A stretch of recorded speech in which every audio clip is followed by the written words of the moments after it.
2 Samuel 23:1-2. தாவீதினுடைய கடைசி வார்த்தைகள்.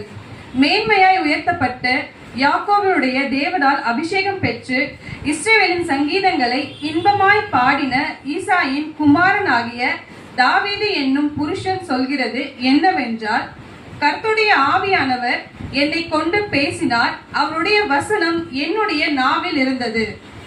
அல்லேலூயா. கவனிங்க, இந்த வசனம் என்ன சொல்கிறது என்று சொன்னால், தேவனால் வரும் மேன்மையை காட்டுகிறது. அப்போ இந்த வசனம் என்ன செய்கிறது? உங்களிடத்தில் பேசுகிறது. உங்களுக்கு பல ஆசீர்வாதங்களை இந்த வசனத்தின் மூலமாய் அறிகிற நல்ல ஞானத்தை இந்த வசனம் உங்களுக்கு கொடுக்கிறது. எனக்கு அன்பான தேவ பிள்ளைகளே, இந்த வசனம் உங்களை வாழ வைக்கும். இந்த வசனம் உங்களை பாதுகாக்கும். இந்த வசனம் எல்லாவற்றிலுமே உங்களுக்கு காவலாய் இருந்து வழிநடத்தும் என்று சொன்னால், வேத வசனம் தேவனாய் நாம் பார்த்து கொண்டிருக்கிறோம். பைபிளை பார்க்கும்போது ஆண்டவர் எப்படி பேசுறார் பார்த்தீங்கன்னா, வசனத்தின் மூலியமாய் நம்ம இடத்துல பேசுகிற தேவனாக இருக்கிறார்.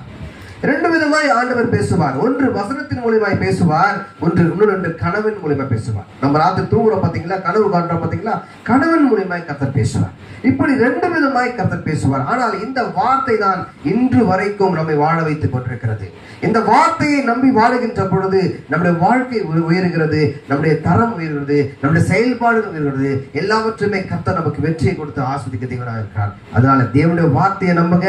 இந்த வார்த்தை வல்லமை உள்ள வார்த்தை. இந்த வார்த்தை உன்னையும் என்னையும் பல சாதனைகளை புரிகிற வார்த்தை என்று சொல்லி ஆண்டவருக்கு நன்றி செலுத்தி கர்த்தர் நாமத்துக்கு மகிமை என்று சொல்லி நாம் அவரை நோக்கி பார்ப்போம். ஹல்லேலூயா.